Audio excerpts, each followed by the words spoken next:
Do you want to become the master of dry brushing? Buckle up because that's what I'm here to show you. Welcome to my exclusive series where I'm going to be trying to convert as many of you as possible into the hobby by offering tips and advice for beginners. Dry brushing is one of the most popular techniques in miniature painting, so knowing how to do it properly is key.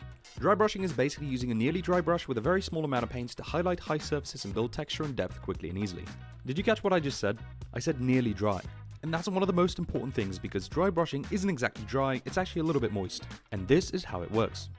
I'll be using these amazing dry brushes by Golden Maple. They've got nice round tips which are perfect for this. First, you want to dampen your brush a little bit. Don't put it in water, just dampen it lightly. I use this dampening pad by Artis Opus and slightly moisten the brush. If you don't want to break the bank, just use some wet paper towel. It's basically a budget-friendly version of a dampening pad. Then dip your brush in paint. Now the goal here is to have very little amount of paint left on the brush, so what you want to do is get rid of most of it. This is usually done on a texture palette, which I don't have, so I just use my hand or a ball of tinfoil. When there's very little amount of paint left, it's go time. Start brushing the model in one direction. Don't apply too much pressure, be nice and gentle. You notice that the colour will start to appear as the little paint from the bristles gets deposited on the model.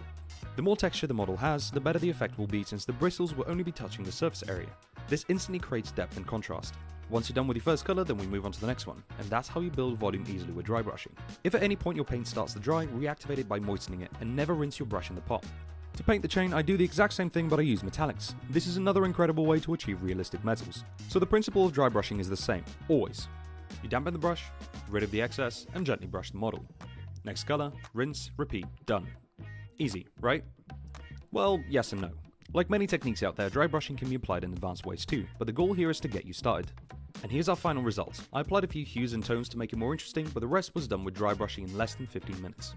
I really hope this has been useful, and if you're looking for more advanced and in-depth video and PDF tutorials, check out my Patreon and join the community. And if you want to get your hands on a set of dry brushes, I've got a 15% at Golden Maple, link in bio. So, what are you waiting for? Go and dry brush.